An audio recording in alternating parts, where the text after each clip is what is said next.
BBOR, Black Box Online Radio, coming to you from West Virginia at heart and from around the globe. And hello, Nedheads. Hello, Black Box Battalion. Today is Monday, another Zodiac Monday. Welcome to the show. How's everybody doing? On Mondays, I talk to you guys about the Zodiac Killer, an unidentified serial killer who operated in California in 1968 and 69. Whatever happened before or after that is still part of the mystery. And you guys know the drill. You can hit the like button if you want, subscribe if you haven't, and drop a comment down below if you have something to say about the Zodiac Killer. For larger things, you can send them to me at blackboxonlineradio@aol.com. And I am your host, Box Ned. First, I would like to give a big thank you to everyone who listened to the two most recent Zodiac Mondays. I did a two-part interview with Michael Butterfield, where he was discussing his Zodiac Killer book, The Zodiac Killer, The Story of America's Most Elusive Murderer. And this week on Zodiac Monday, I will be joined later in the program by C.G. Karras, who is the author of The Zodiac Killer, Murderers and Histories, Ciphers and Crimes. It's a book that I have referenced from time to time here on Black Box Online Radio, and I also have a standalone book discussion about it, and I will be doing a special bonus episode this week. In place of the Thursday True Crime Talk Radio in the Morning episode, I will be doing a Zodiac Suspect Profile episode, so please stick around for that one later in the week, but I'm definitely looking forward to sharing the interview with you guys here on Zodiac Monday, because C.G. Karras has a very different way of looking at the Zodiac Killer case. But I said that on this Zodiac Monday, I wanted to get back to the swing of the Zodiac Killer news report, where I respond to all of the things that you guys have sent me, not only at blackboxonlineradio@aol.com. You can also get me on Facebook. My personal Facebook is Ned DeHaan. There's also blackboxned88 on Instagram, and of course, just the comment section here on YouTube. And the first thing that comes to us is from a longtime follower of the show named Glenn Collins, who asked me, what did I think about this? Was the Zodiac Killer a pilot? And did he have a small airplane or aircraft stationed near some of the crime scenes? And could he have used that as a getaway vehicle? Now, as far as these aviation connections are concerned, I think it's really interesting that Glenn would ask me this question, because this is the subject of a new book that will be coming out soon, that is written by Scott Bobbitt. He has been a guest on this program in the past. Last year, Scott and I did an interview for Zodiac Monday, and it was called The Zodiac Killer's Secret Message, and I invite everybody to listen to that. And he is looking into that exact subject, the Zodiac Killer's connections to aviation, and also observations that could have been made if the person was flying above the specific areas where the Zodiac Killer operated, places like Lake Herman Road, Blue Rock Springs, Lake Berryessa, and even Presidio Heights. And this will all be put into a book that has the working title, Zodiac Rising, and I will keep you posted on that one. But I just thought that it was really interesting that Glenn would ask that when there is a book on that exact subject in the works. The next thing we have is from Edward Goffsky, who says, Hey Ned, please react to the most recent episode of Zodiac Speaking. The podcast was on Saturday, May 24th, 2025. It's been 2 years since the two-part episode about Mike Morford's favorite suspect, Mac, was released. A lot of listeners have asked if there's anything new on Mac in the front, and it turns out there's plenty of information. It is a 2.5-hour episode, and Mike is joined by a fellow Zodiac researcher named Andrew Osborne. He is one of the people who has been digging hard into one of the most promising Zodiac Killer suspects to come along in years. The more digging that's done into Mac, the more shocking things are found. How many coincidences does it take to reach a tipping point? You're doing great work, Ned. I'm a big fan. All the best from El Salvador. Well, this episode came out on May 24th, and as you can see from this episode's title, this is May 26th of 2025. And I love the date May 26th because it is my birthday. Yes, indeed, today's my birthday, and it's one that I share with John Wayne, Lenny Kravitz, and Iron Chef Morimoto. So, I received this message, and in the early AM hours of Zodiac Monday, I tried to listen to as much as I could from Mike Morford's new podcast with Andrew Osborne. And I'm going to be very honest with you. I made it through the first hour in time for the recording, but next week on the channel I will do a follow-up episode where I can discuss the second hour of Zodiac Speaking. But here are my initial observations about the Zodiac Killer suspect William McDuff Andrew, and I want to focus on the recent new things that have come out. Let's provide an intro, though. Mac, as we know him, William McDuff Andrew, also known as Mac, is a Zodiac Killer suspect that came onto the radar in 2021. Mike Morford wanted to look at the possibility of a Zodiac suspect living within the vicinity of the Blue Rock Springs payphone. On July 4th of 1969, the Zodiac Killer shot and killed Darlene Ferrin at Blue Rock Springs Park in Vallejo, and Mike Mageau was also shot, and he was their surviving witness.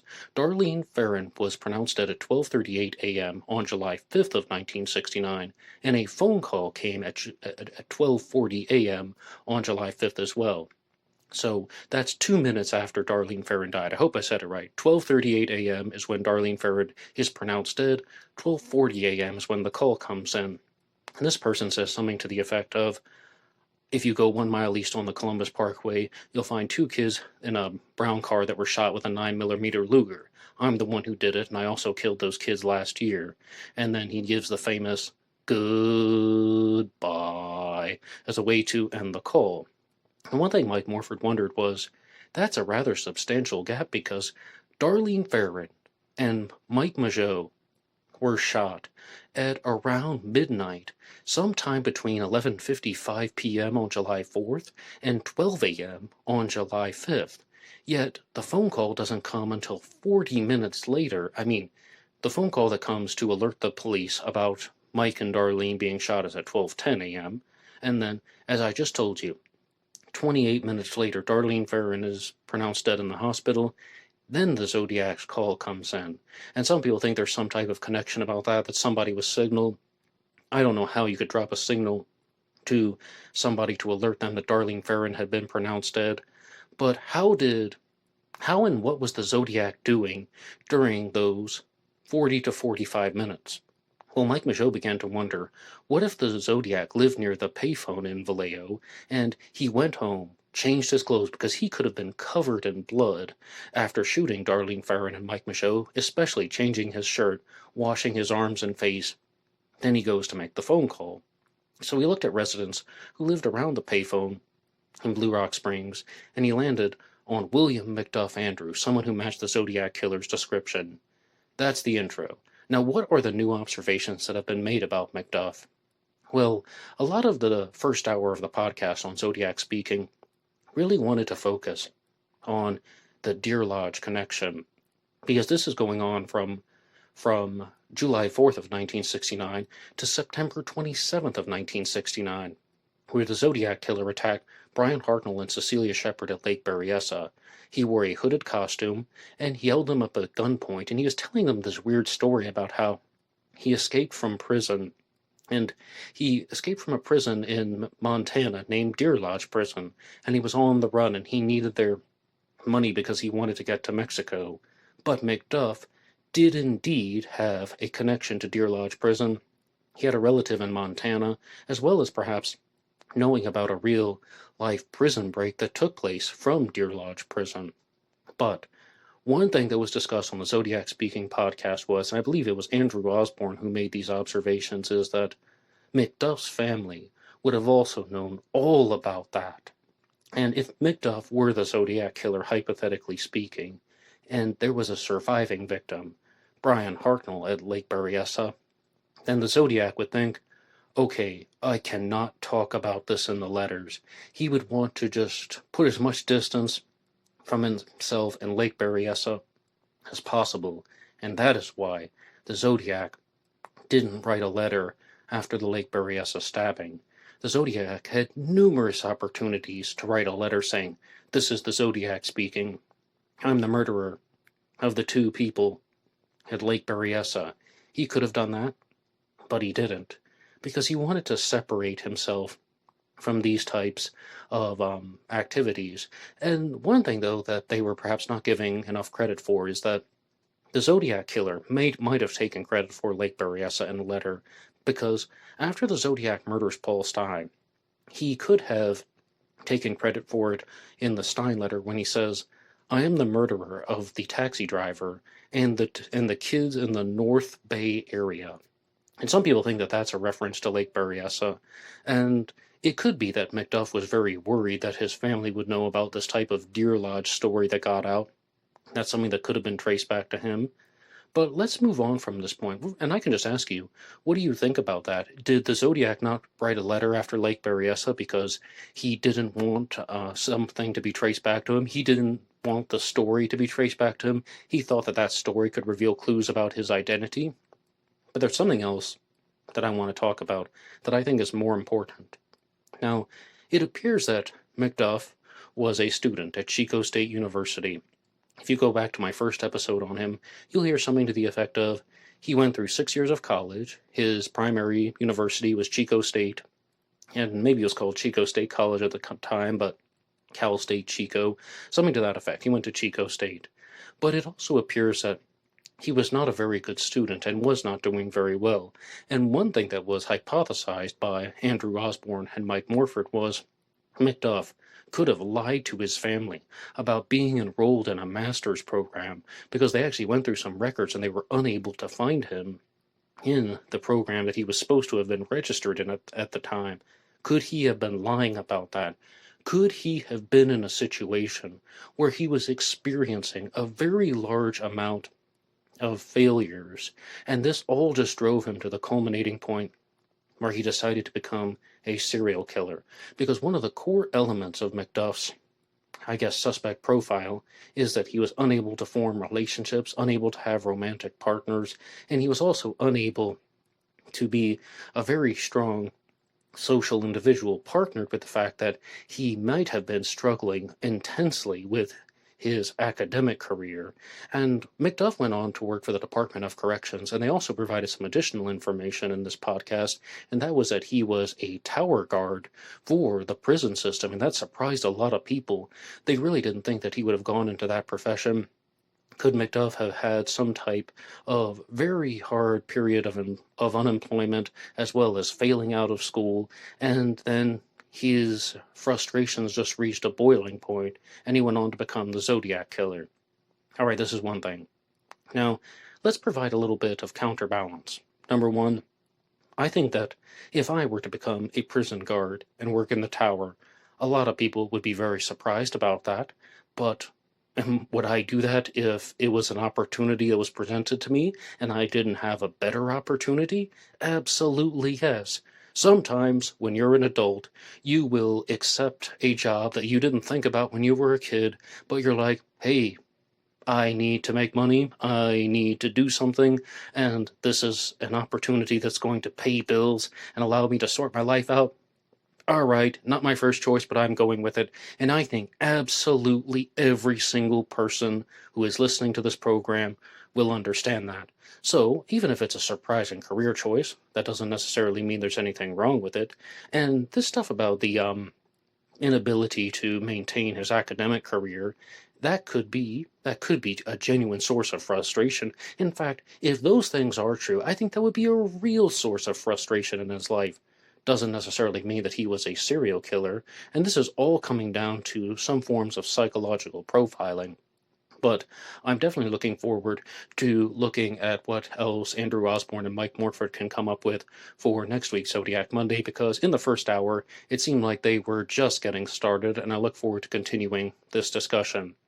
But the reason why I threw in that line about profiling is we have psychological profiling, geographic profiling, maybe even other forms of criminal profiling, but a lot of people will match the profiles. Now, here on Zodiac Monday, a lot of people wonder why I don't talk more about the police reports and the case file.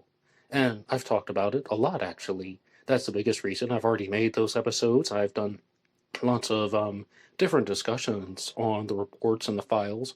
But yes, I do discuss the books and the documentaries and YouTube videos a little bit more in the most recent months.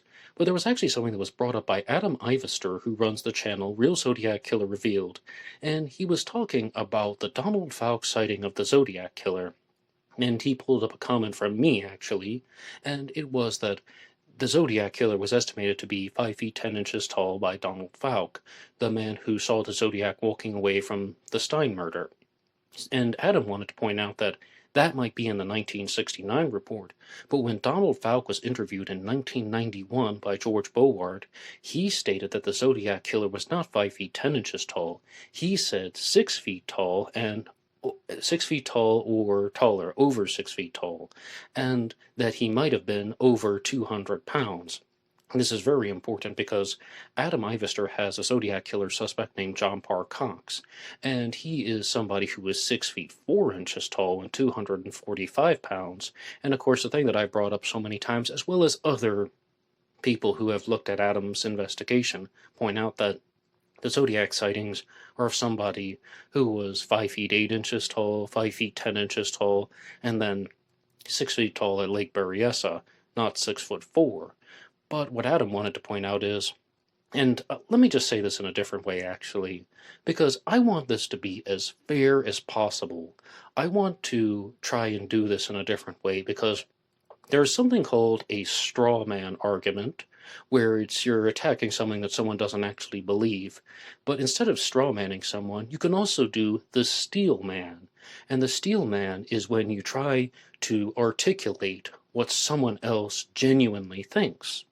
So, if I can do that, the Steelman case for Adam, again, trying to be as fair as possible, he's stating that there is a report that states that a witness who actually saw the Zodiac Killer thinks that he was taller than 6 feet.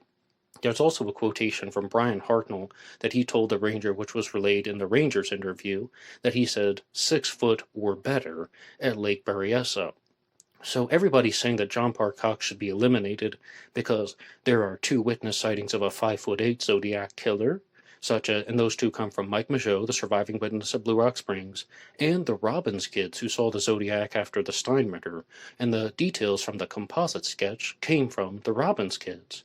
But he's like, you have a Lake Berryessa sighting that says 6 foot or better, and you have Officer Donald Falk saying that the Zodiac was 6 feet tall in 1991.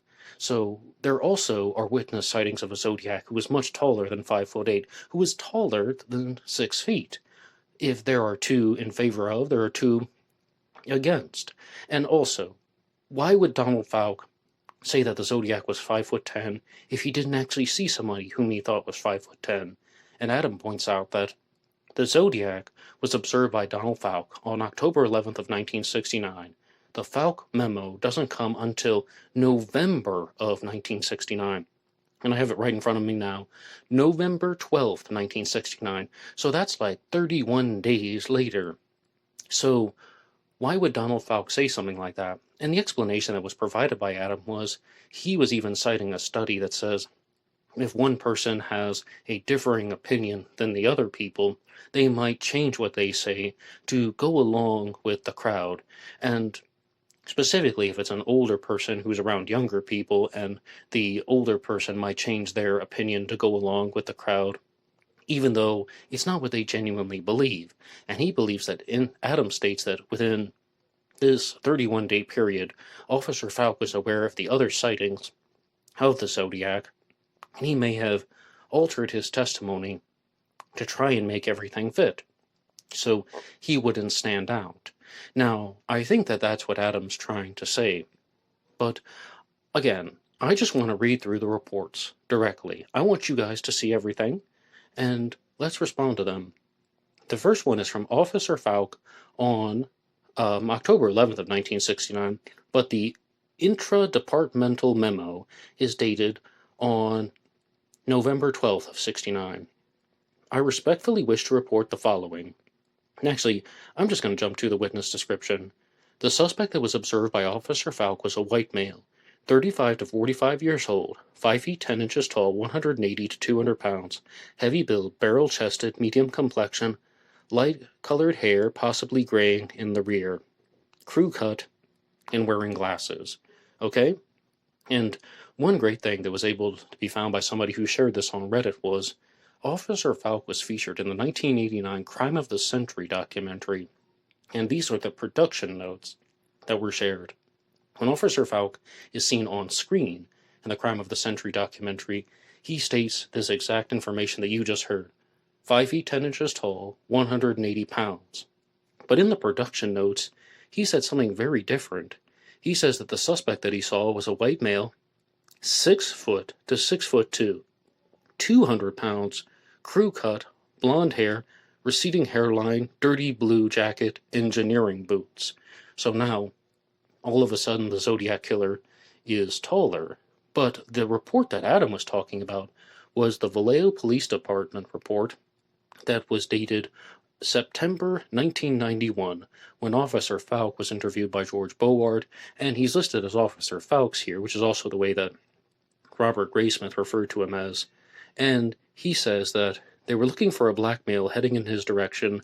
That's the famous story that you guys know, that the reason why the Zodiac Killer got away was they thought that they were looking for a white Caucasian. Well, they were looking for a black male because the dispatcher said that be on the lookout for an NMA, Negro Male Adult, and they were actually supposed to be looking for a white male. So that error allowed the Zodiac to escape. Fawkes indicated that it was dark. However, the streets were illuminated by lights, and he was driving down Jackson Street. He observed a rather large individual whom he described as over 6 feet and approximately 230 to 240 pounds walking toward him on Jackson Street. He indicated that he observed this individual to be wearing a dark blue windbreaker-type jacket, baggy pleated pants, and engineering boots. So, the only real thing about that is consistent is blue jacket, pleated pants, engineering boots. And I'm just thinking, what about the height description? What about the weight description? Was this guy 5 feet 10, or was he over 6 feet tall? And again, in all fairness, I want to try and present this information as reasonably as possible. If it's possible for somebody to alter their testimony, to try and fit in, to try and go with the crowd, to try and tell people what they want to hear, how can we be certain that that's what he was doing in 1969 when he could have been doing that in 1991? And also, how do you account for this 6 foot, 6'2", 200-pound individual that he claimed he saw for the notes from the 1989 documentary? So, could we not just say that Officer Falk is completely unreliable? And a lot of you guys will say that. I know that there are people listening to this right now that are going to say, Officer Falk's testimonies are unreliable. He's not being consistent with his stories, and we don't know why.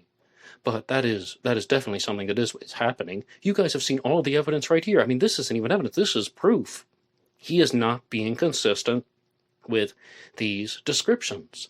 And if you're going to say that, well, he didn't say what he was genuinely thinking in 1969 because he wanted to fit in with a crowd, he wanted to go with the flow, and he wanted to just not be the person with a completely different story, then couldn't you also say that he was telling that stuff to George Beauward for his acceptance and approval because they were trying to vilify Arthur Lee Allen at the time?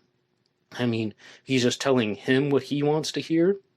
Why is it that it can only go one way? And the honest answer is because Adam's trying to push a suspect that is taller and heavier than the majority of suspects. And another thing that Mike Morford wants to point out, I was talking about his suspect, William McDuff Andrew, to give credit to Morph. He states that he thought that Mac really matched the description of the Blue Rock Springs shooter, someone who was 5 feet 8 inches tall, 200 pounds, and Mac was 5 feet 8 inches tall, 200 pounds, and also that he had a very large face and a large round type face. I mean, Mike Peugeot couldn't make out discernible features other than he was a white Caucasian male and his face was really big, and I think Mac matches that description as well. But somebody like John Bar Cox would not match that description because he was 6 feet 4 inches tall. And, I mean, I just think that this is only looking at the things that are convenient for Adam and his suspect John Bar Cox, and it's also completely ignoring the fact that Officer Falk might be completely unreliable to begin with. And I asked Michael Butterfield what he thought about this in our most recent interview, and he said that, if anything, the most accurate one should be the 1969 description, because that happened most closely to the sighting, and that says 5 feet 10 inches tall, 180 pounds. It really just comes down to what you believe, and I'm tempted to just put Officer Falk's testimony in the garbage can, because he's not being consistent. Why is he doing that? I don't know, but he's not being consistent with his witness descriptions. But I would like to turn it over to you guys. What do you think about the Zodiac Killer being taller than 6 feet? You can weigh in the comments section down below. What do you think about that? Can the Zodiac be 6'1", 6'2", maybe even as tall as 6'4"? I would love to know what you guys think. Please share anything that comes to mind. And we have to remember that the Zodiac Killer was not only a serial killer, he also wrote letters, designed cryptograms, as well as diagrams and greeting cards. And the most famous cryptograms that the Zodiac created were perhaps the Z408 and the Z340. Those are the two largest ones. The Z408 was the first cryptogram that was solved that revealed the solution. I like killing people because it's so much fun. It's more fun than hunting wild game in the forest because man is the most dangerous animal of all. The final 18 characters of the Z408 are called the Z18 code because they don't appear to be able to be traced to any specific English words. But I received an email from Brandon B. at blackboxonlineradio@AOL.com, and Brandon writes as follows. I was doing an AI deep dive on the 408, and I noticed something interesting. The word people is entirely missing from the cipher, which would use up to 6 to 18 characters, leaving 12. The most coherent way to fill in the obvious word people is P-E-O-B-I-E, with the I ironically doubling for the L sound, and it being close enough that it is a spelling error that he was prone to do. That leaves the remaining characters T-H-H-E-I-T-I-S-R-M-O-E, and you might be thinking already that sounds like it is more. Is a duplicate that may have been an error transcription by splitting the cipher, leaving only T-H-H-E, which stands for the word the. So, is there some hidden clue in the Z408 that is going to be revealing the words it is more? When I first saw T-H-H-E-I-T-I-S-R-M-O-E, I was thinking that's revealing the words there is more, which actually might even fit a little bit more neatly than it is more and then the word the. There is more, meaning that this is an allusion to something that could be hidden. But again, this could be one of the things that the Zodiac Killer may have inserted into his mystery. And if we're going to talk about ciphers, there is, of course, the Z13 cipher. And Chad Burke, who runs the group, The Search for the Zodiac, is always hard at work trying to decode the Z13 cipher, which has 13 symbols. And Chad has released a new solution about 2 or 3 weeks ago. Again, this is a catch-up episode for the Zodiac Killer News Report. And his solution reveals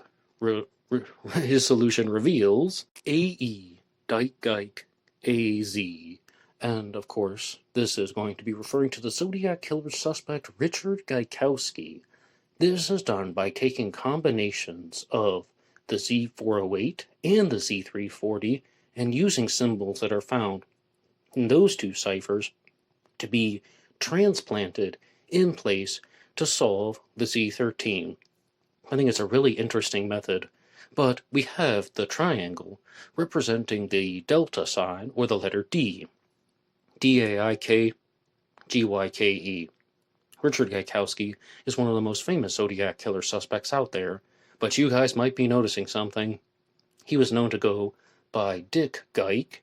That is true, that is one of his nicknames. But this doesn't quite fit, because Gike is spelled phonemically and phonetically correctly. It sounds like the word Gike, even though he wrote it as G-A-I-K normally. This says Dyke Gike, and this is one of the biggest problems that people are going to have with the Z13, and that is that it's not going to fit like a glove. It's going to be what? Off by one character. When I tried to solve the Z13, I came pretty close, off by one character. Even when Dr. Ryan Garlick came very close to solving the Z13, he was also off by 2 characters, actually, and maybe you could argue that it was only one, but I would say he was off by 2 characters. This is something that is a really interesting idea, but I don't think it necessarily fits like a glove. But there is another attempted solution to the Z13 that is available on the YouTube channel SoCal Fan Thumbs. And people have contacted me about this because I've been talking about this channel from time to time here on Black Box Online Radio, and they're saying they're unable to find it. even if I put the name on the screen. And that's because it's not phantoms, it's fan thumbs. SOCALFANTHUMBS. SoCal fan thumbs. Thumbs as in opposable thumbs. And this one was looking at how, if you take the numeric value of the letters and you make certain combinations, then you can get the word twin. And you can make different combinations using different numeric values. And the creator of this video on SoCal Phantoms was able to find the word twin 6 times. And twin in Aramaic is the word Thomas. And he was saying that he believes that the Zodiac Killer's first name was Thomas. And this is all shared in the video. The Zodiac Killer's first name is Thomas, the Z13 solved. And there's also a statement that has been written out by SoCal Phantoms. I would like to offer the victims, survivors, and their families my deepest and most sincere sympathies. I hope my contributions will bring closure for all those who have been affected by the senseless crimes. Furthermore, I am grateful for all the information that was compiled over the years that allowed me to help elucidate the killer's ciphers. And one more time, you can hear that on the channel SoCal Phantoms. The reason why I wanted to share this one with you is I've thought about that a lot, actually, over the years. Could the Zodiac Killer's name be Thomas? Could his first name or last name have been Thomas? And the reason why is completely different. If you look at the center of the Zodiac Killer's Z340 cipher, you will see in plain English the letters T-O-M, Tom. And I was like, everybody's talking about how Geik could be hiding in the cipher in plain sight. Yet we have the word Tom, the name Tom, also hiding there in plain sight. So that could be something else to consider.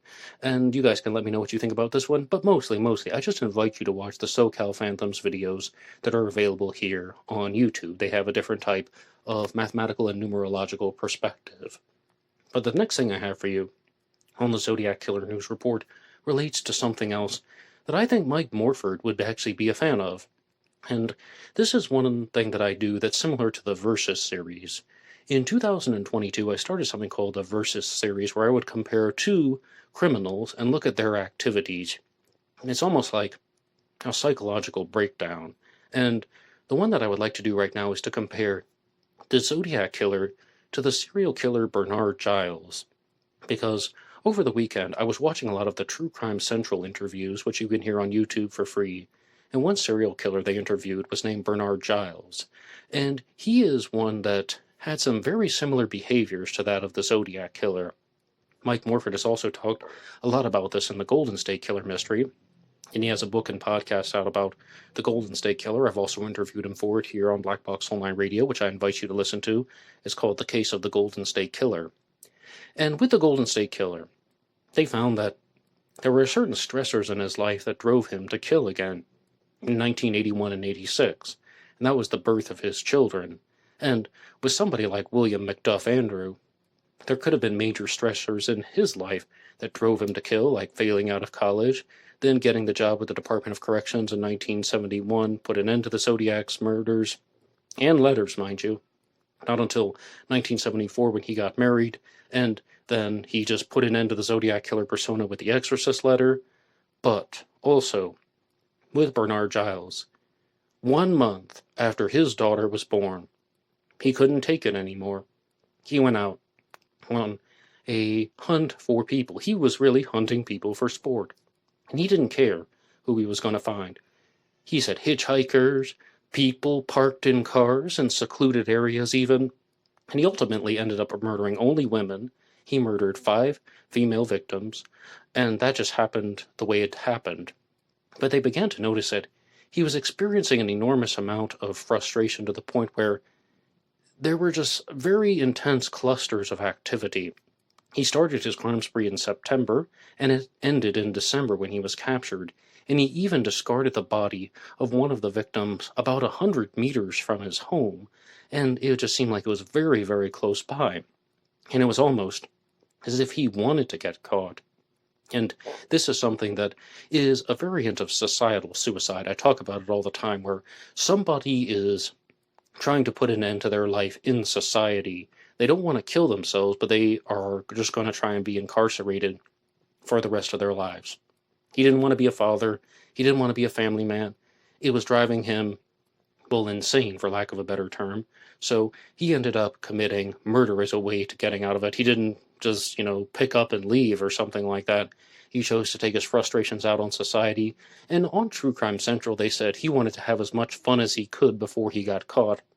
But that might have been an interpretation of what he was thinking. But absolutely, it's always hard to hear when somebody's talking about serial killers and fun activity in the same breath.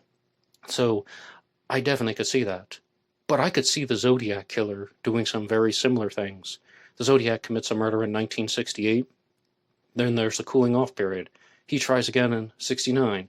And then he makes a taunting phone call. Then he realizes, I can do this. I can do this without getting caught.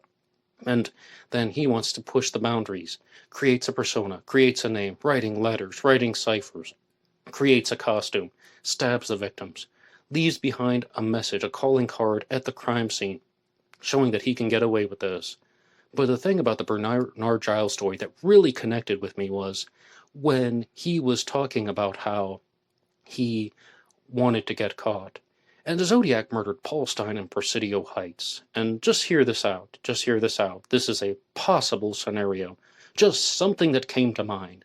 Where the Zodiac Killer is thinking, okay, I have committed these murders, but maybe the Zodiac is dealing with the frustrations of daily life.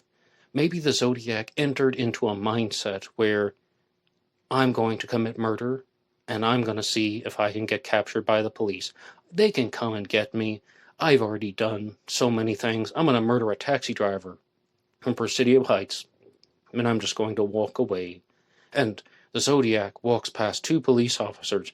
The Zodiac walks away from the crime scene, and he doesn't get caught. And then he's like, oh my goodness, I really thought I was going to get busted that night. They didn't. They just let me go. Whatever. These people don't stand a chance against me. And from that point onward, he is no longer concerned with committing murder to try and remove himself from society by being incarcerated or captured. He's just like, it's not even a thrilling experience for him anymore. He's just going to write the letters as a form of entertainment, the same way that other people would probably draw little doodles in their notebook. He's going to write Zodiac Killer letters and start making up weird stories. I'm going to detonate a bomb. I'm going to target school children. And it's just expanding into greeting cards more. I mean, we're talking about more artistic creations, more bizarre threats. He's proven that he can commit murder. He can get away with it. He may have even tried to get caught and they didn't want anything to do with him. They just let him walk away. And yes, let's be clear, Bernard Giles is not the only example. People who are experiencing very intense stressors in their life do want to get captured. Mass shooters, absolutely. They believe that that's why they do this. That's why they commit these mass shootings, because some of them, they want to put an end to their lives in society, and they just want to be moved to a prison cell for the rest of their lives. Other serial killers, like the son of Sam, David Berkowitz, they state that he wanted to get caught. That's why he got a parking ticket after one of his crimes, which most likely happened on purpose because he wanted to get captured. That's how societal suicide functions. But what do you guys think about that? That might not even be my number one choice, but I think it's an interpretation of the evidence all the same. And right now, I would like to get to your supporter shoutouts. You can support this channel at buymeacoffee.com. buymeacoffee.com/blackboxnid88. And that allows you to make a donation or contribution to help support the show. And anybody who makes a donation will get a shout out here on Zodiac Monday. And our first one comes to us from Batman66. Batman66, thank you so much for your regular and consistent support. Batman bought you a coffee. I never get tired of saying that, and I really do appreciate everything. And next, of course, we have River Prawn Pottery. River Prawn Pottery is another regular and consistent supporter. And of course, CZ Guy. It wouldn't be complete without you three guys, Batman66, River Prawn Pottery, and CZ Guy. You guys are absolutely amazing. Thank you so much for everything that you do for Black Box Online Radio and the support of this channel, and not only Zodiac Monday, but all of the subsequent programs. Zodiac Monday, Ripper Wednesday, Cooper Friday, and True Crime Talk Radio in the morning. And as previously stated, there will be a special bonus episode coming out this week talking about a Zodiac Killer suspect, a suspect profile episode. And next we have one from Paul Brookbanks. Paul Brookbanks, thank you so much for your support. Paul also runs the channel Paulscape72, and he has a great series on the possible inspirations for the Zodiac Killer's diagrams. I've also had the opportunity to interview Paul Brookbanks for Black Box Online Radio, and I made our interview into a 3-part playlist called The Zodiac Killer's Architecture, which is here on BBOR. And we have one from Zach Menace Wilcox. Sometimes you'll see him online as Zach Menace, sometimes Zach Wilcox. He's also a regular panelist on the discussion show, which is run by Jerome, Mysteries with Mr. Belgique, and this is one that came late, because Zach informed me that he gave the donation 12 weeks ago, and he didn't get his shout-out, and I was supposed to give it to him last week, and then I missed it for a 13th week. So sorry about that, Zach Menace Wilcox, but you finally get your shout-out here on Black Box Online Radio. He used buymeacoffee.com, buymeacoffee.com/blackboxned88, and to everybody else, I will try my best not to skip you for 13 weeks before you get your shout-out if you choose to use buymeacoffee.com/blackboxned88. And right now, I would like to welcome C.G. Karras to the program to talk about his book, The Zodiac Killer, Murderers in Histories, Ciphers and Crimes. And sometimes I'll be calling him C.G., sometimes I'll be calling him Carl, as I know him. And this is going to be an interview where we are going to look at a very different type of Zodiac Killer theory. Because in this episode, mostly I've talked about the Zodiac Killer suspect Macduff, the suspect John Park Cox, but C.G. Karras has a theory that involves multiple participants, multiple perpetrators, and a more elaborate set of connections that exist. And without further ado, I would like to welcome C.G. Karras to the program. I have the pleasure of being joined by Carl Karras. He is the author of the book, The Zodiac Killer, Murderers in Histories, Ciphers and Crimes. And, Carl, are you with me? Yes, I'm here. Hi, Ned. Hi, and thank you so much for being a guest on Black Box Online Radio. So, if you could take us back in time, when did you first learn about the Zodiac Killer? I guess it would have to be the movie Dirty Harry. When I was quite young, I saw it. I think I saw it in the theater, actually. So you're talking about the Dirty Harry movie with Clint Eastwood, where the villain Scorpio was based on the Zodiac Killer? Yes, the Clint Eastwood, with Clint Eastwood, yes. Okay, so that was all the way back in 1971, correct? Correct. Yes, I would have been 14. And did that encourage you to look up more things about the Zodiac, or was that just something that you kept in the back of your mind?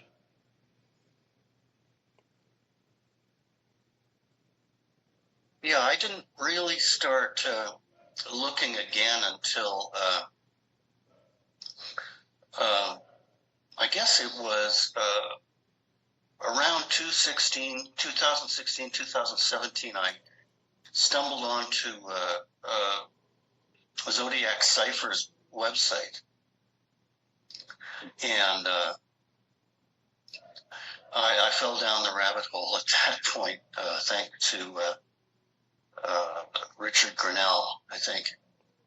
Ah, yes, of course, ZodiacCiphers.com.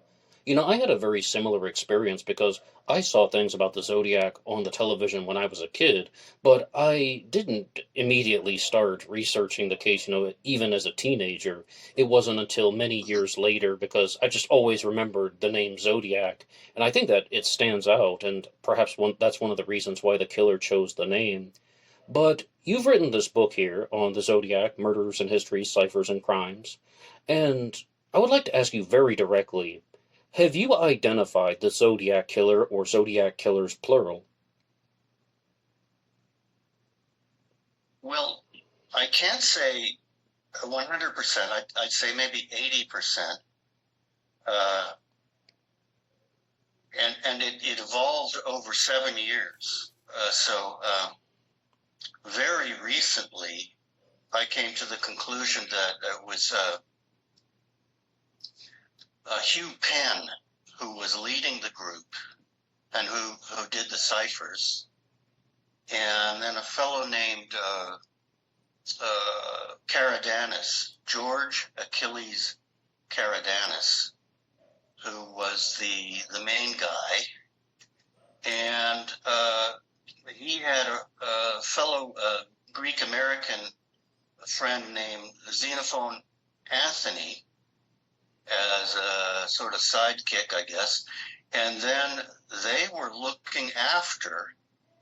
collaborating with and looking after Larry Kane. But he was not a really active participant, but he was involved. They were looking after him because of there's a connection with the mob that I discovered.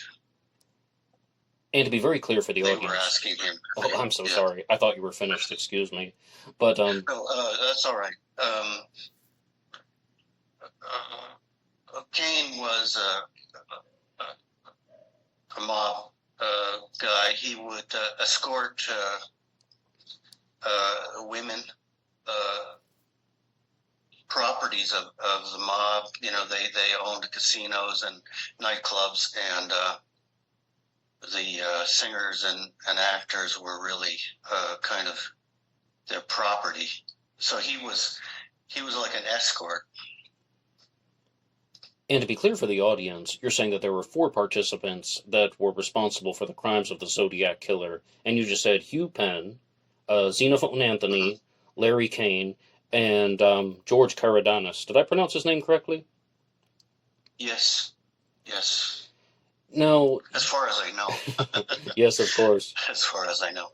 But some of these suspects are widely discussed. Particularly Lawrence Kane is one of the most widely discussed Zodiac Killer suspects, and Xenophon Anthony comes up in a lot of discussions. He's mentioned perhaps in the documentary Zodiac Rush to Editor by Kelly Marshall, and Hugh Penn is the father of Garrick Penn, the author of Time 17, one of the most famous Zodiac Killer researchers out there, that being Gareth Penn. And what was your research process like? How did you start making these connections among these 4 individuals? Well, back in 2017, I was kind of obsessed with cracking the 340. And so that's where my fascination really started. And I believe that I did crack it as a simple homophobic cipher. Not homophobic. What's the word I'm looking for? Homophonic? Homophonic cipher. And I believe I cracked it. And I have not had anybody, everybody's turned me down on actually confirming that. And then, of course, the big Aranchuk solution came along. And so I got nowhere with confirming it, but I believe I cracked it, and I found a connection to Xenophon Anthony in there. And from there, I started looking into him. I got some information from ZodiacCiphers.com, and really began to believe that he was part of it, but he was kind of a patsy. He kind of blew it on the cabbie murder, and he was being outed by the rest of them, and it came out in the cipher. They were dropping his name in the cipher, and it's in there being played with.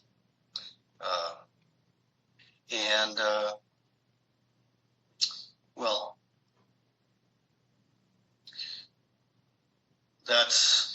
I went from there, and the next big deal was to discover Galaxy 500's page on Larry Kane. And nobody really had gone into that. went deeply on all the sites, but it seemed to me, the mob connections came out there, and he was married to Frank Sinatra's singing partner back in 1945. And, Frank Sinatra had connections, particularly with Momo Giancana. And so from there, I got a connection between Giancana, Kane, the Xenophon Anthony connection was there in the cipher.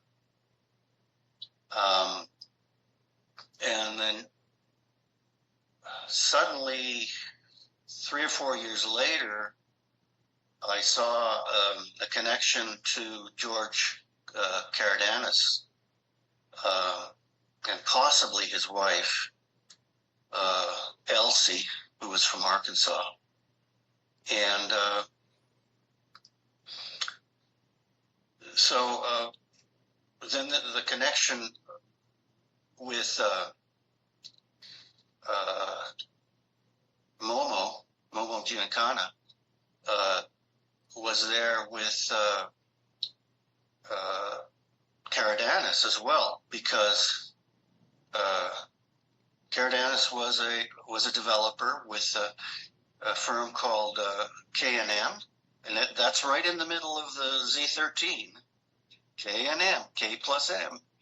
And anyways, it's Caradanis and Maloff, and they, with the permission of the Chicago outfit and Giancana, developed a 600-room casino and hotel in Reno in 1974. They built it, and they had to have permission from Giancana. And then the Xenophon Anthony connection was with Giancana, was with possibly CIA, because CIA was raising their funding by selling drugs on the West Coast, or shipping them into the United States, up the West Coast, and then over to Chicago and the East Coast. And the person in charge of that was Momo Giancana down in Mexico. So that's the thread of the trail of crumbs that I was following. And I thought, well, I had been blogging about this for many years, and I'm a very slow writer, but all this stuff led me to the book, which I had never intended to write until like a year or two ago. So it sounds like there are a lot of connections there, and I guess because you have multiple suspects, I would like to ask, would you say that Hugh Penn was the ringleader of the group? Or was he just a designer? What do you think? I'm still mulling that over, but after reading Times 17, which is a ridiculous book. It's true. And I wouldn't advise anybody to spend too long reading it. I got the distinct feeling that Hugh Penn was manipulating Gareth, and Gareth was going nuts, as you can see as you go through the book. And it's all being led by his father, who was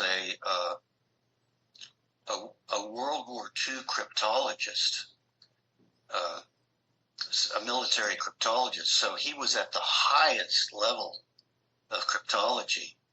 And so I thought, well, this has got to be the guy that wrote the 408 and the 340, because especially the 340 is just, there are two solutions to it, I believe.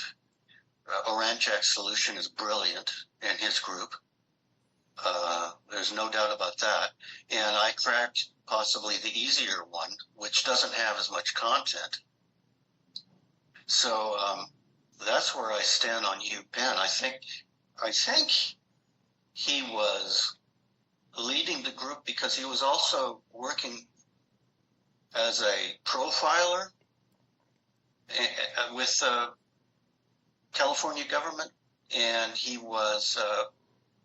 then had a job with the Department of Motor Vehicles, and you can see that some of these victims might have been chosen because of their vehicles, quite frankly. So that's where I stand on Hugh. I think the active person was George Caradanis, though, and he is a mysterious figure. You know, I know that he and Maloff and Kane were living in the same neighborhood in, I believe, South Lake Tahoe. So, you know, they all moved there in the early 70s or earlier. And Caradanis was in Sacramento. He was based in Sacramento. So a lot of the clues actually lead to Sacramento and not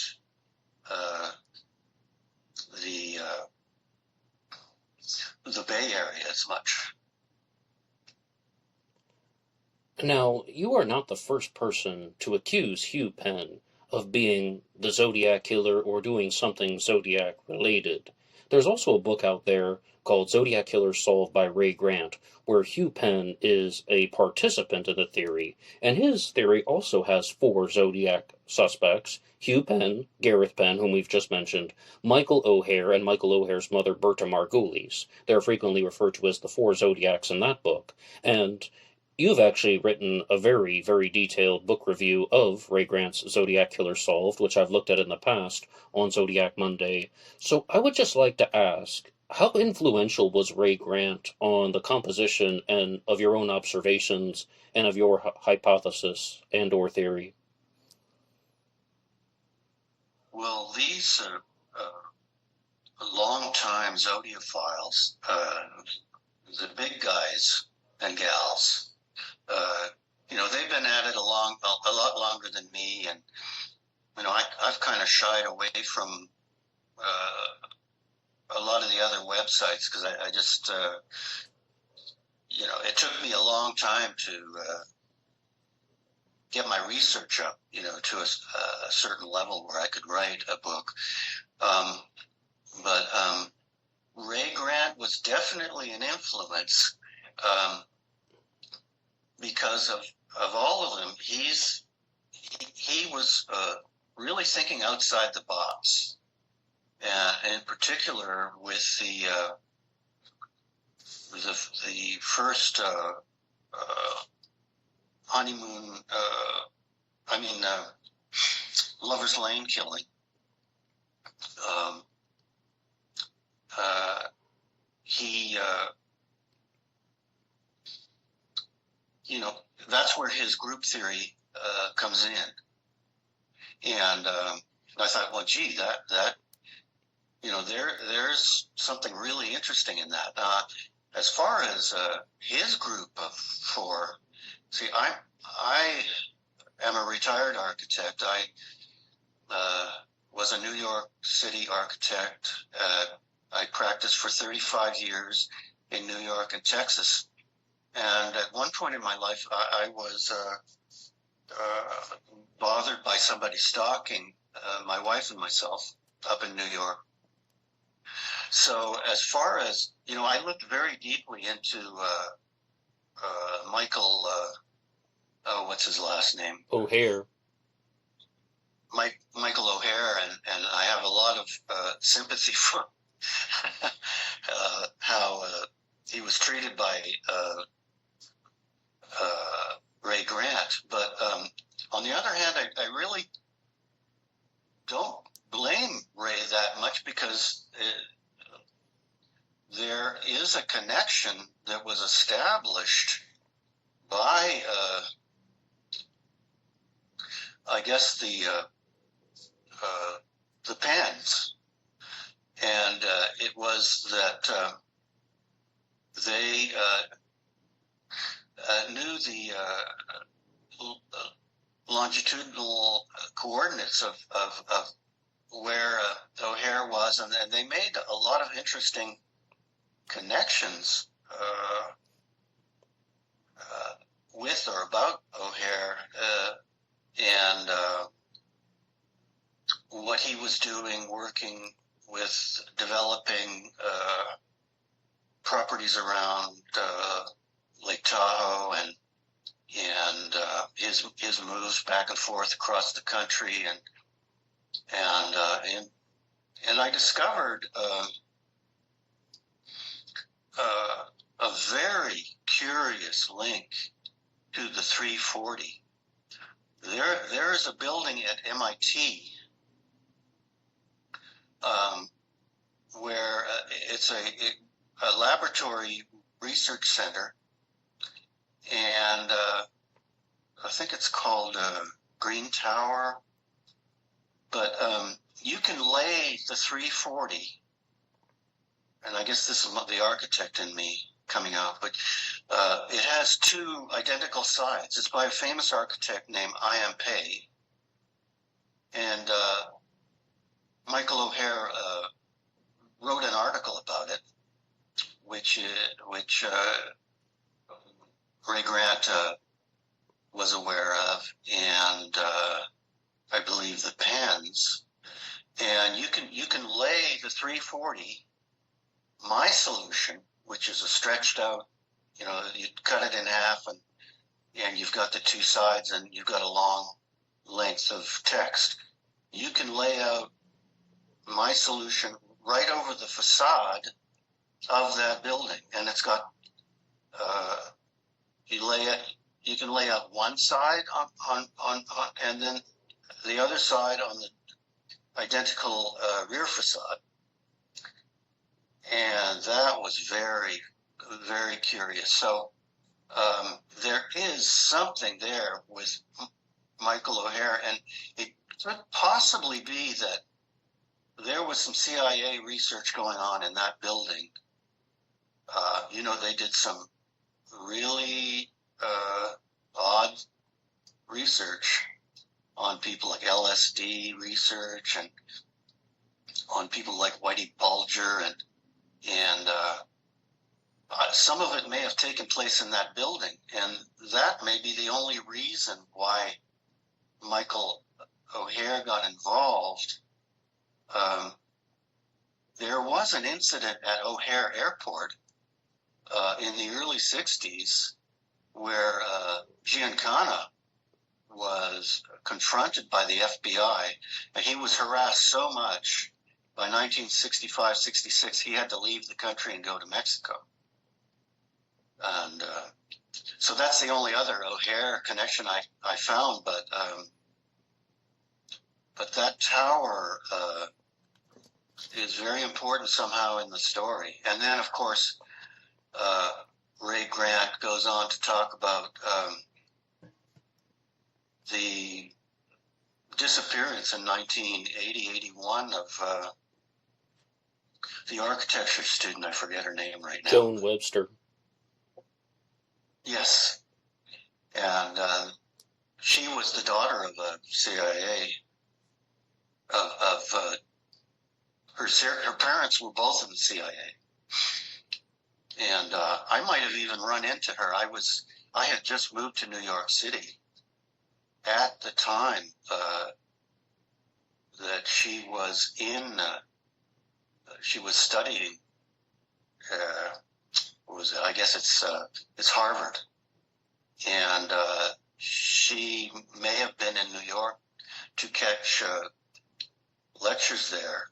And I was just starting out there as an architect, and I'd go to lectures, and she lived in New Jersey, so I may have sat beside her at a lecture. I don't even know, but I was fascinated with that case as well, and the Pens and Ray Grant. So yeah, Ray Grant is pretty important. I think, you had Michael Butterfield on, and that was an amazing talk, and he's been heavily involved with original people on the case, but and Ray Grant has had his issues as far as being taken seriously, and some of the things he said are quite controversial, and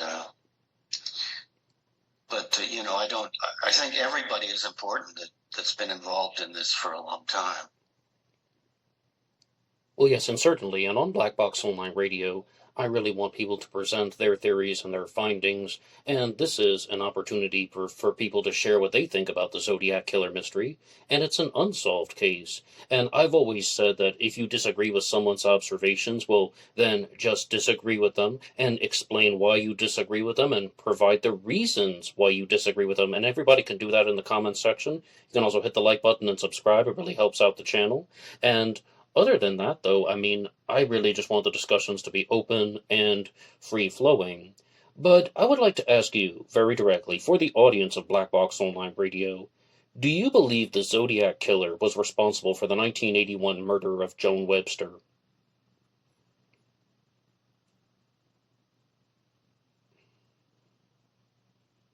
Yes, I do. The last sort of big discovery, I don't know if you could call it a big discovery, has to do with I call it the four emperors theory. And it has to do with Emperor Vespasian, Roman emperor, and the three emperors that came before him, all within 1 year. And the beginning of that year and the end of that year, December 20th, coincide with the Bay Area murders. The first one, Lake Herman Road, and the last one being the Stein murder. And the letter to the lawyer, what's his name? Melvin Belli? Excuse me. Yes, Belli. That letter was 1 year after Lake Herman Road. And I'm getting some feedback here. I don't know. Oh, you sound fine on mine. Yeah, I can hear you just fine. You sound fine on my end. Okay. I don't know what the problem is, but that letter to Belli on December 20th, I believe in my research I read that maybe from Grinnell's site that that letter was hand-delivered on December 20th. And I believe that letter was written by Hugh Penn. And so there is a connection with these emperors. And you had the assassinations, Martin Luther King and RFK, and then Nixon was elected, and I guess that's being compared to when Emperor Vespasian came in. And if you look at the emperors, 10 years after Vespasian takes over in Rome, there is his son becomes an emperor, and that coincides with the Webster murder, disappearance. So, quite speculative, but there is a lot of. I think there are a lot of hints in the cards that came out, especially the Halloween card, and some, the later letters and communications. But that's what leads me to believe that that and some of the earlier Massachusetts connections lead me to believe that Hugh Penn was and perhaps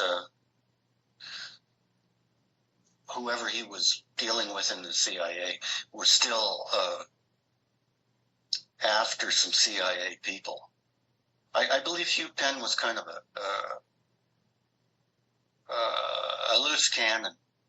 Same with Kane. They were looking after Kane for the mafia, and I don't know if you know, but Kane's accident occurred 1 month after Marilyn Monroe. No, I didn't know that. Marilyn Monroe's death. I didn't know that. And, Kane was an expert driver. He loved sports cars and so on. And he smashed headlong into a truck. And, man, I think that is a very mysterious, that's really sus, as they say these days. Kane was escorting actresses, some very famous actresses like Lana Turner, and so on. So, and another actress who was dating Howard Hughes at one point and turned him down. But she was escorted by Larry Kane. Crazy stuff. I know by this point I must sound off the wall, but it's all there in the book, Oh, yes, of course, and people can find your book, but I would like to ask a very direct question for the audience, and that is, who do you think committed the murder of Joan Webster? Because you have 4 participants in your theory. Do you think it was Hugh Penn? And you mentioned the son. Was it Gareth Penn? Yeah, Gareth could have been involved, and there's an interesting sketch of the suspect that looks like Gareth. It really does. A lot. I agree. So he might have got his son further involved. It's hard to say. It slips into craziness at that point if he got his son to actually be a part of a murder. But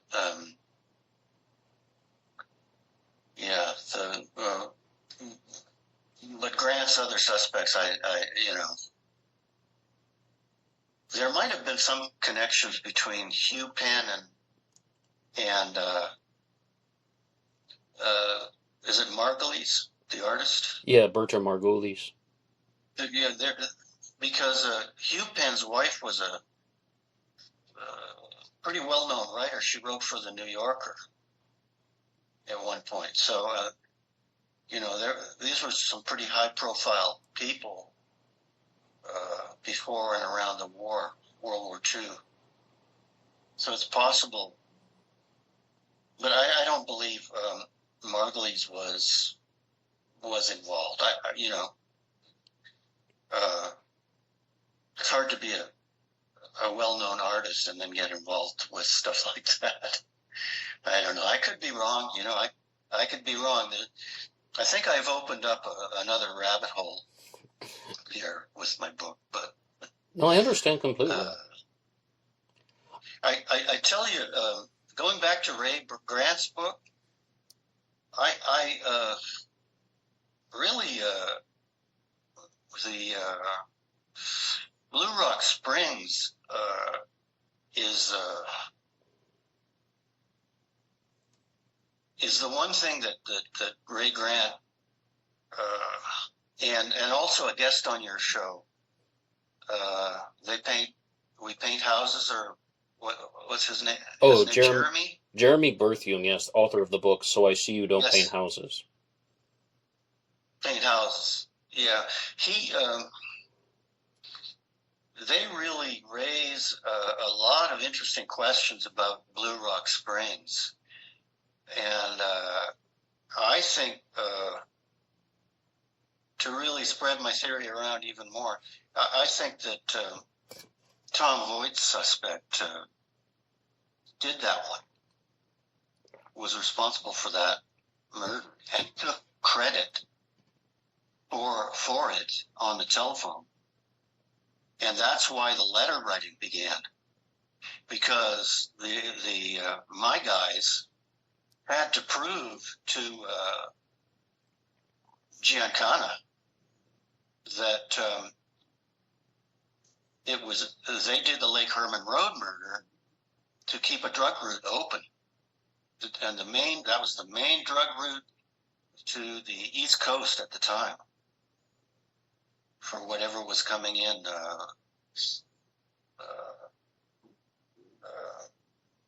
speed and heroin and so on. And so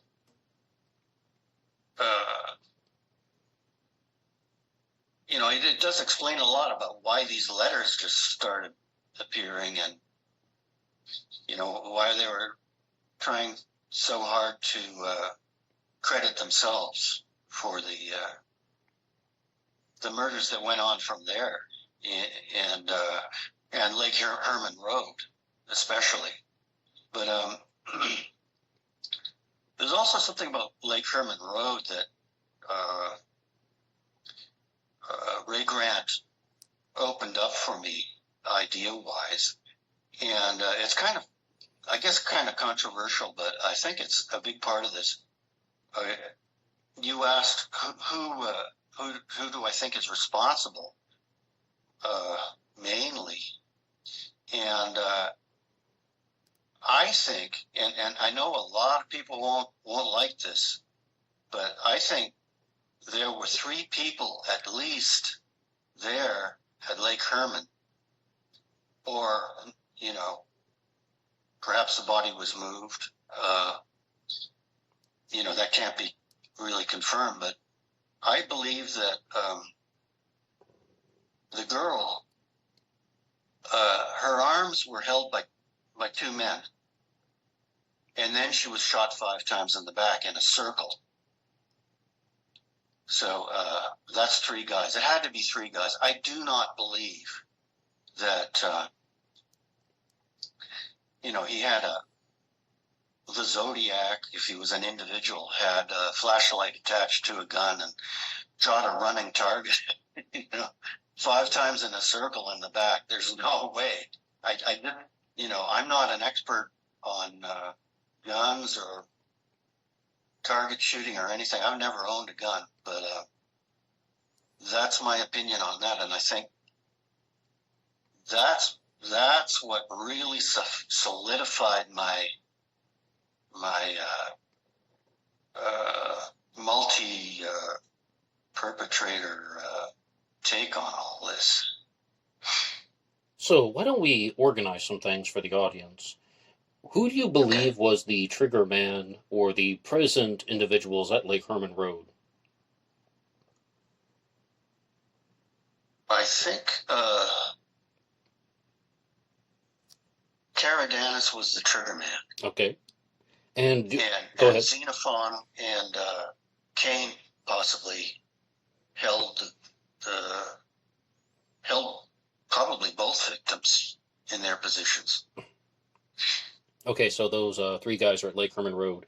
And you believe that the Blue Rock Springs shooting that saw the death of Darlene Ferrin was committed by Richard Gaikowski? Did I understand you there? Tom Voigt's suspect? Also the suspect of Blaine Blaine. Yes, And does that mean that the Blue Rock Springs shooting was not genuine Zodiac activity? correct. That's what I believe. And you said, though, that... I think that that phone call really disturbed these guys, and they took a month to react, but then they started the letters. Why do you think the phone call disturbed them if the killer didn't say the name Zodiac in the phone call? Because he was taking credit for Lake Herman, and that murder was done for Giancana and the CIA to keep that drug route open. And even though he's extremely vague and he's saying, I killed those kids last year, I mean, this pretty much referring to them because the double homicide involving kids that is relatively close to Blue Rock Springs, he would expect that any member in law enforcement is going to connect the dots. I mean, we all have these moments when we think the Zodiac wants that to be intended. And, I mean, that's not even a controversial statement. The Zodiac didn't say anything about Lake Herman during the phone call, but that's what he expected, right? That they're going to know which double homicide I'm referring to. Are we on the same page? We are on the same page, exactly. Yes, and I mean... And I know you don't like the multiple killer theory, but I explored it for years, though. Be that as it may. I explored it for years, though, and I even had those moments like when I did the 2 black box recordings in 2019 about Gaikowski killed Darlene, because I don't recommend anybody to listen to them because they're just so old. But it's something that I observed, and maybe you have too, about there are these connections between Richard Gaikowski and Darlene Ferrin, but I wasn't really seeing connections to the other crime scenes necessarily. Maybe he worked on a street where Paul Stein lived, okay, something like that, but that's so indirect, not like the Albany connection. So I've definitely had the moments that you've had, and I openly was asking people questions. It's like, should Gaikowski be the suspect for the Farron murder, and the Farron murder? So I've been dealing with that for a couple years. Maybe I stepped back from it, but let's keep going with the timeline and look at your theory. So we have George Karadanis shoots Betty Lou Jensen and David Faraday. Then Richard Gaikowski shoots Darlene Ferrin. Who do you think committed the Lake Berryessa stabbing? Oh, that's a good one. Well, here again, I have a theory that ties into the fore, and I talk about the Grand Inquisitor being the head of Murder Incorporated. It was the 26th was his birthday. Now, of course, I'm terrible with names, but if you look up the head of the 1930s Murder Incorporated group, it's a signal that the mob was involved. It's a signal that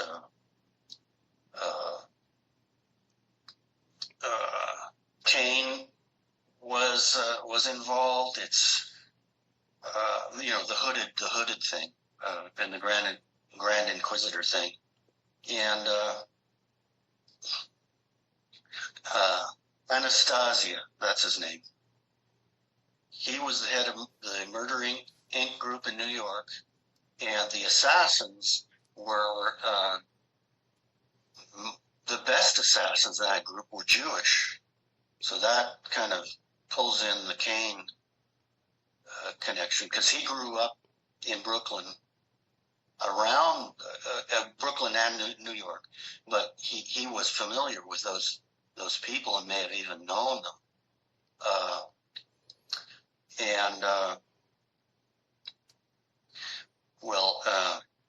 Yes. So some of the best of the assassins were Jewish. Kane was Jewish. Kane has connections with possibly the Anastasia people.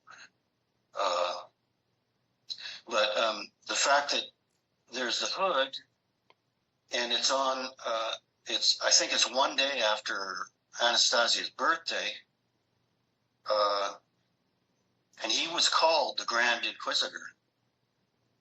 That was his nickname, and it's on wanted posters even from the period back in the 30s and 40s when this group was really active. So it's a signaling of the mob, that it's a mob connected and possibly law enforcement, rogue law enforcement connected deal. But you're asking me who did this one? Yes. I think it might have been Xenophon Anthony, and he had a house near Rays Point, which is a short drive. But it also could have, they're hooded. There's one suspect sketch that looks like Caradanis, actually. And Caradanis was in Sacramento, which is not far. It's a straight drive west from Sacramento to Lake Berryessa, where they were, where the couple was attacked. So it could have been either Xenophon Anthony or Caradanis. I don't believe that Cain had brain damage, and they were taking care of him. And so I don't believe that he really did very much. And they were watching over him, probably Caradanis's partner, Maloff, who was not really involved otherwise, paid for Cain's funeral when he died. So there's a connection there. But they were watching over him until like 74, when you have the disappearance of from South Lake Tahoe, casino of what's her name, Donna Lass. And he may have been involved. Cain may have been involved in that. Cain was certainly involved in the murder shortly after that. After this group let him go, sort of, he moved down to Las Vegas and was connected with the murder down there. So I think he was let off the leash. And but the mob always wanted him to be protected because he had done, catered after these been an escort, catered after these famous women, actresses. So as far as Berryessa,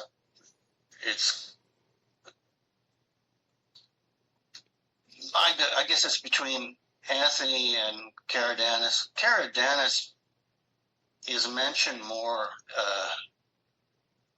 in the Halloween card, which I believe is a code. It's George Achilles Caradanis, and if you look at one of the skeletons, the inside skeleton, it has a spike through the heel. And so there's a connection there with Achilles. And many other connections in that card. It is in my mind, it is another cipher, but a much more creative, I guess you'd call it, cipher. All right, so after the Lake Berryessa stabbing... once again, I thought you were finished, excuse me. I was watching one of the Black Mirror shows last night, and it was about these mechanical bees that took over the UK. It was a wild one. But the detective on the case, he says, something about a killer with production values. They're the worst. Oh, wow. I don't know who did that Halloween card. That is the interesting question there, as far as who did that in the group. I think Kane was involved. I think the four of them sat down to do that card. It's just a masterpiece of evil crime. People should look at that card a lot more, researchers and so on. Right, and like what I was saying was after the Lake Berryessa stabbing, the Zodiac or somebody walked to Brian Hartnell's car door and wrote a message. And do you believe that the killer wrote the message on the car door, or was it a different participant in your group? There could have been two people there. If I think the handwriting is for a lot of the letters is Kane. So and that looks to me particularly Kane-like. And I can see him lying on the ground and writing that. And those letters, all the letters are there. Karadennis was sort of an architect, developer. He wasn't a real architect, but he was more of an engineer. But he did develop motels all over California and Nevada, and he probably laid out. He and Hugh Penn probably laid out some of the underlying structure of those letters, and then they had Kane write the text.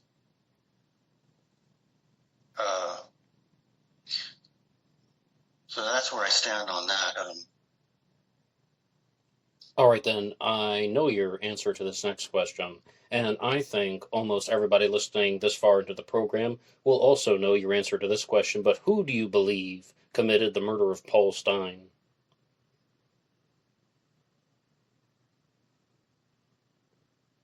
That's a good one, too. Sorry. Again, well, you've got Xenophon Anthony living 2 blocks away from the scene. That's right. From the scene of the crime. You've got him witnessed by an 8-year-old boy in the house on the corner there. That's right.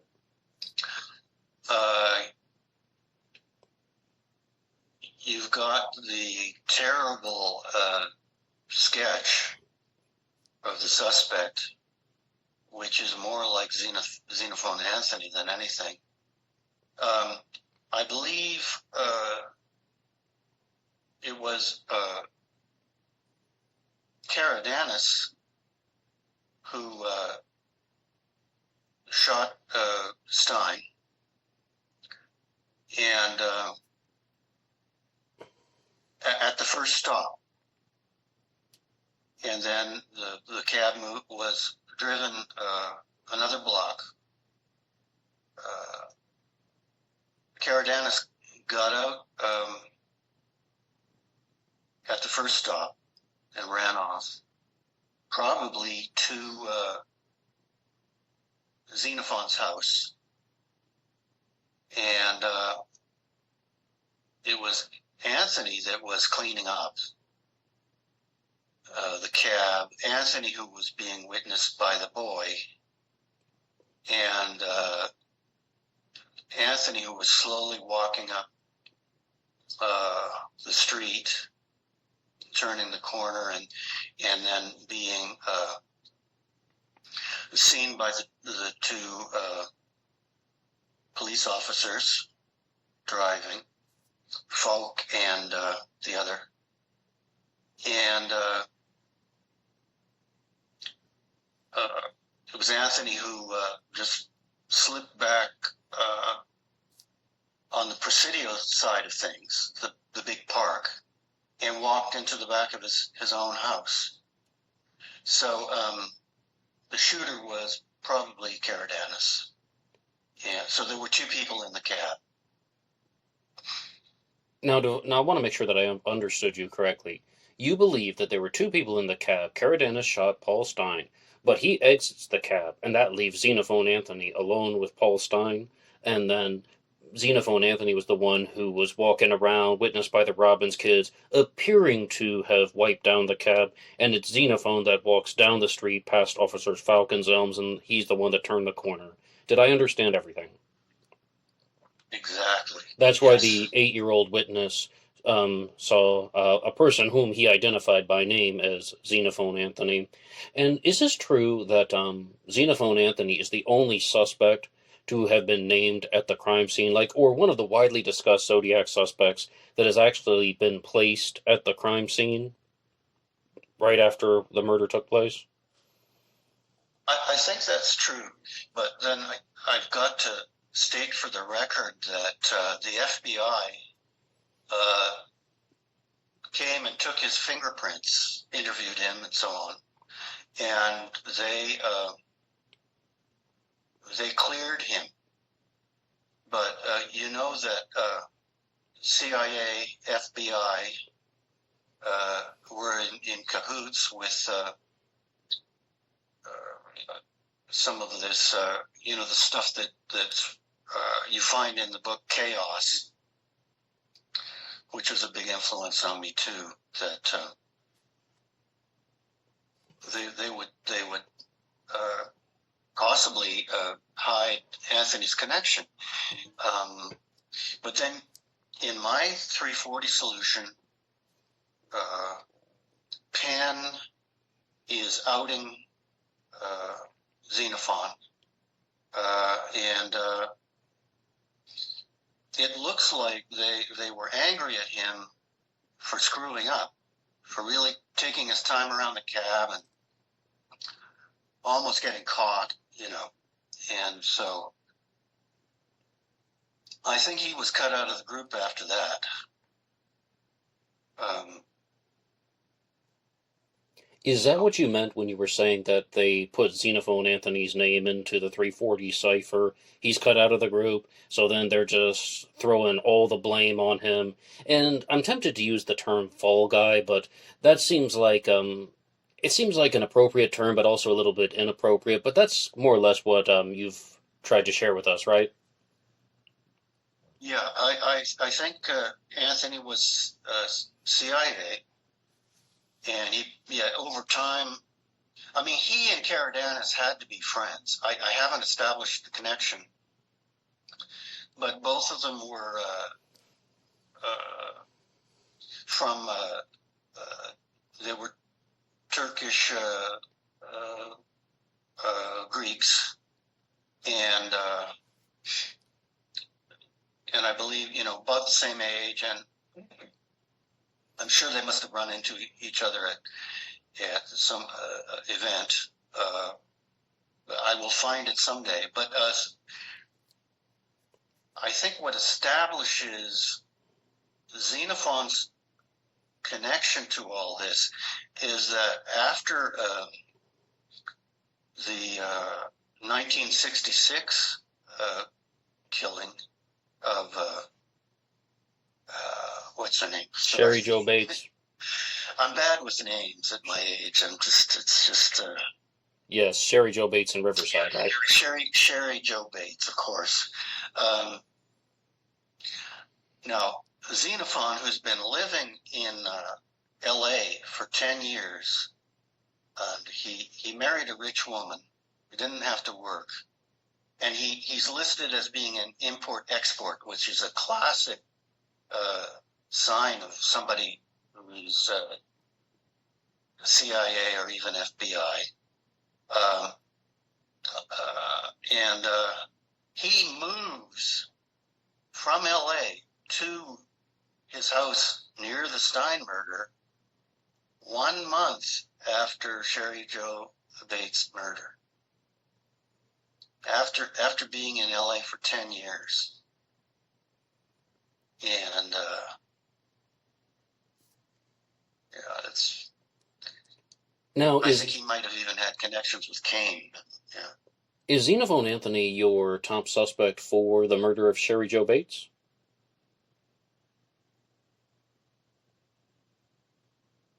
Well, here's a theory. I don't know if I went into this too much in the book. I think it actually might have been Larry Kane, and that caused a real reaction from the mob, and that's when they wanted Kane to be looked after. And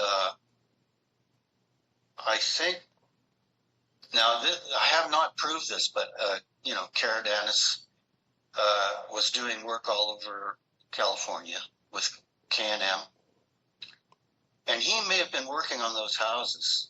Caradanis may have been the contractor on those 2 houses that existed at the time, where there's the drive where Sherry Jo's body was found. But I think by that time, you've got some connection starting up between Anthony, Kane, and Caradanis. And where Hugh Penn stepped in, I don't know. Well, that's going to be something that's a very big part of your theory and observation. So when Hugh Penn stepped in, because you've said that he wrote the ciphers, he also was very involved with the planning. But there is something that I would like to come back to, and that is that I had a similar experience to you, once again, because I was reading the book Time 17, like many of us do. And there's a very famous quote that's been attributed to Gareth Penn about how the Zodiac used the word radians, and the word radian is only something that should be known by 1% of the population. That's an estimate. Some people think I'm saying that like it's a certifiable fact. Of course, that's an estimate. But when I was reading Time 17, I was like, yes, Gareth is saying that, but he's saying it because he heard it from his father. It's his father, Hugh Exactly. Penn, who provided Yes. him with that statement. Yes. And I was like, well, like, isn't that quite odd that, like, one of the most famous things that Gareth Penn is known for is something that wasn't even his own observation. Yes, he's been quoted a million times because it should be, my father told me that radians are something that will only be found in 1% of vocabularies in the population. You know what I'm talking about, right? You really picked out, yeah, I hadn't mentioned that, but you really caught that connection. Yeah. Right, that so was then one of the other ones that led me to look at you. But Gareth is the one, though, who's kind of draws the lines on the map with the radian angle, and like the radian's the angle of 57.29 degrees approximately, and one arm of the angle goes to Blue Rock Springs, one arm goes to Presidio Heights. It's like his father tells him this, right? Hugh Penn makes that comment, so then Gareth Penn begins to think, well, like, what can I do with a radian angle? How is this going to fit into the Zodiac's world? And he puts the angle on top of Mount Diablo, because the Zodiac instructed us to do that. We have the Mount Diablo code. We have the Phillips 66 map, which is highlighted with Mount Diablo, right? I mean, there's like the clock face on there. It's always called a compass face, but it's not. It's a clock face, right? 3, 6, 9. Exactly. Yes. So Gareth Yes. put the clues together, but he was tipped off by his father, Hugh Penn, and you are one of the first people that has really talked about that very publicly. I mean, I'm sure a lot of us have thought about it. I've mentioned it on Black Box Online Radio very briefly, but yes, I mean, it's a solid observation. Yes, it's the ultimate red herring. Yeah,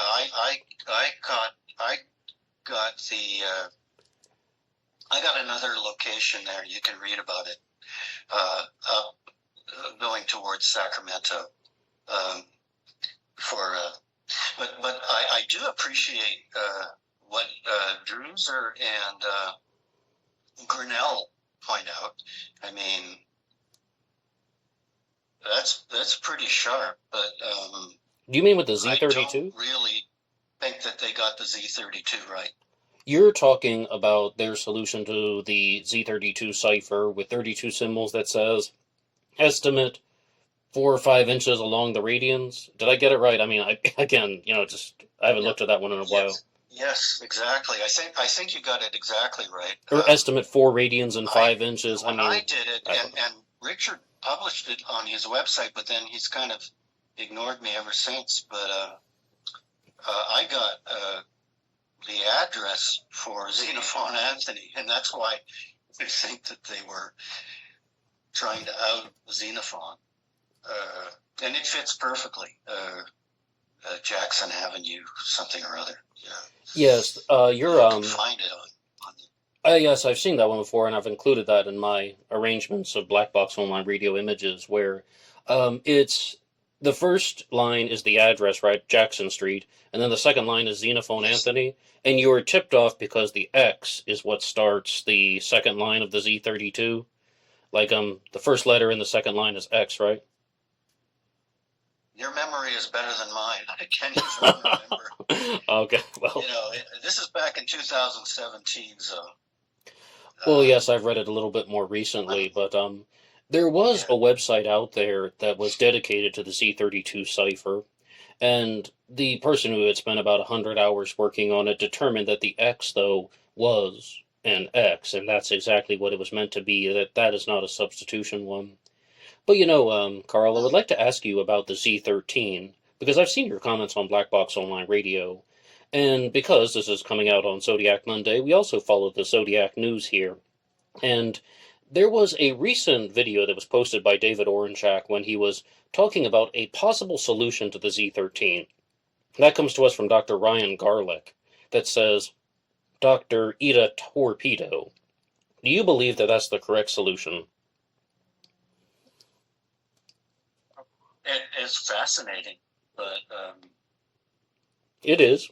No, it's as far as Alan is concerned, I have not believed he was a good suspect for quite some time now. Well, let's clue in the audience on a few things. Dr. Ryan Garlick's solution says Dr. Ida Torpedo, and a torpedo is, of course, it's like a lewd term, but it's also a type of explosive. And when Arthur Lee Allen's home was raided, they found the torpedo explosives in his home. That was one of the explosives that he had. And please continue. Well, yeah, I came up with a solution, and I believe this is probably my best contribution to the whole thing. It doesn't prove that anybody was a suspect, but it sort of half breaks the Z13. One night I'm watching a show on. I was half asleep and I woke up. I was streaming something on ancient Egypt, and a page came up from. It was the title page for around 1600 of Herodotus's Histories, which was the first history book, and it was written by a Greek living in Turkey, coincidentally, and it not only did it have the letters H-E-R for Herodotus that start the 340, but if you look at the Greek for Herodotus and you align it with Z13, you're going to get the 3 O's, and you're going to get a figure that looks like the Aries symbol, sorry. And although in Herodotus, the Greek Herodotus, it's upside down, but it is exactly what you see in the Z13. So I believe I've broken that much of it, and from there I can speculate that Hugh Penn's code name was Herodotus, and that's also confirmed because in Greek the letters HP are in there, Hugh Penn. So on that title page, I saw 3 signs that it related to the Z13, and possibly it's telling us that Hugh Penn is the author. But then I solved the Z13 for each of my suspects. Cain, Xenophon is in there, but it's backwards. And what's the Caradanus is in there as well. So you can see those in the book. But then I think that this last thing that I've seen is revealing Hugh Penn. And so, I can't nail it down, but I think I've come closer than anyone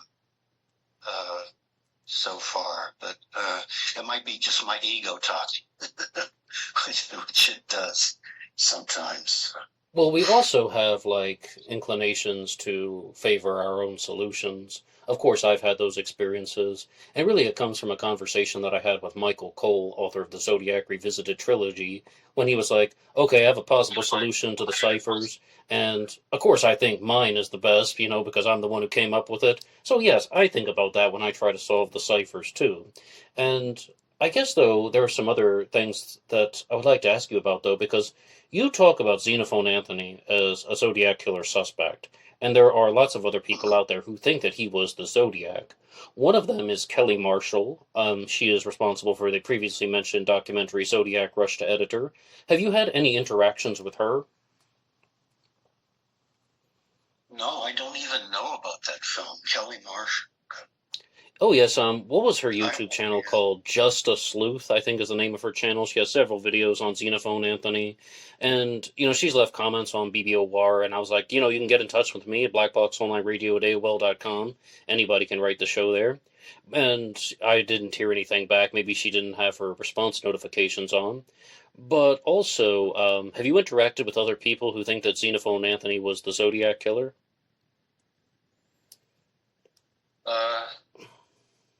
No, the only people I've ever, I shy away from. I don't know. I've had some pretty heavy stuff go on in my life, and I don't hang out on the the websites too much, and so. The only people I've been in contact with are Aranchak, who sent me Time 17 and Morph. And I have no idea what happened to Morph, but the guy that Alex, who had a page on Kane. And he was participating on Zodiac Ciphers. I've lost track of him now, but do you mean Welsh Chappie? He was the one that he did the FOIA request on Anthony and broke that whole thing. So you mean Welsh Chappie? I had a little conversation with him. Sorry. Was his name Welsh Chappie? Yes. Yes, okay. Yes. Yeah.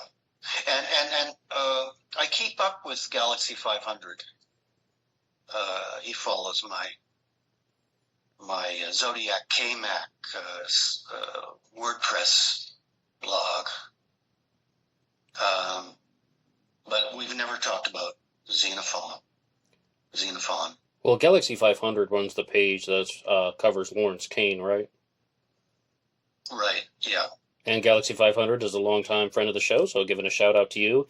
And I will apologize to Welsh Chappie for one thing, because I actually shared some incorrect information about Xenophon Anthony, and we got into a little bit of a dispute in the comments section. And there was this news article that came out on the website Crime and Time that talked about how Xenophon Anthony was not actually witnessed at the scene of the crime after Paul Stein was murdered, that he was witnessed a few hundred yards away, is what the article says. But it turns out that Crime and Time just misquoted the police report, and that was shared. And of course, you can get this on ZodiacCiphers.com. Richard Grinnell sent it to me after I made that comment in the episode, just saying that the article was incorrect. Xenophon Anthony was actually witnessed at the scene of the Stein murder. He was seen at the cab by an unidentified 8-year-old witness who called him out by name, saying, "I know him from the neighborhood. His name is Xenophon Anthony." Did I get all that right? Yes, and I thought that that witness was really compelling, but then the whole thing was kind of quashed when Grinnell came out and said that the FBI had cleared Anthony, and I had to just move past that. I don't trust anything that the FBI was doing at that time. I mean, they were trying to kill Martin Luther King and sending him death threats and so on. J. Edgar Hoover was following the Zodiac case closely, especially the disappearance of Donna Lass. He was kept personally informed, and he wrote about it. So that's also another very suspicious connection, tie. Yes, I would love to explore that more. I was unfamiliar with that aspect of the story. Yeah. Okay, and Carl, yes. This part of the interview is winding down now. I would like to say thank you so much for your time and being a guest on Zodiac Monday here on Black Box Online Radio. And what I would like to do is just ask, do you have any final send-off for the listeners of BBOR? Do you have any concluding message? Where can people find your book? Are you working on anything new? How can people find any of your stuff? And I'm going to give you the floor, give you the microphone, and everything will be yours. You can tell us everything you want. Okay, I have a blog called Zodiac KMac, that I've been slowly working with for about 7 years, and I developed the book from that, so you can find some additional stuff there that's not in the book. The book itself is on, it's an ebook on Amazon, and came out in January, and it's $4.99. I try to keep it low cost, and I'm currently developing a new website through WordPress called Zodart, where I'm going to take. So a lot of this for me is sort of the cryptograms and the montages that I did. A lot of them are in the book, but I'm going to try and sell them on a new website called Zodart.com. So look for that. And C.G. Karras, thank you so much. Thank you. And once again, I would like to thank C.G. Karras for appearing on BBOR's Zodiac Monday, and I wanted to conclude this episode with the award for the Comment of the Week. This is a new segment that I'm doing here on BBOR, so please drop some comments down below. Maybe your comment will be selected for the Comment of the Week, and it can be taken from any of the episodes here on Black Box Online Radio. And the Comment of the Week comes to us from Jay Weiss on DB Cooper Friday, when he was saying that Ned is bringing the big guns of the DB Cooper world to Black Box Online Radio, and he was referring to the interview that I did with Eric Eulis, talking about all things DB Cooper. As far as the big guns go, yes, I interviewed Eric Eulis, but I've also done interviews with Brian Burns of the DB Cooper Sleuth channel, Darren Schaefer of the Cooper Vortex, as well as having other guests on the program such as Jude Morrow, Brandon Arnold, Pat Boland, as well as Stuart McAdam, and we've been talking about all things Cooper related.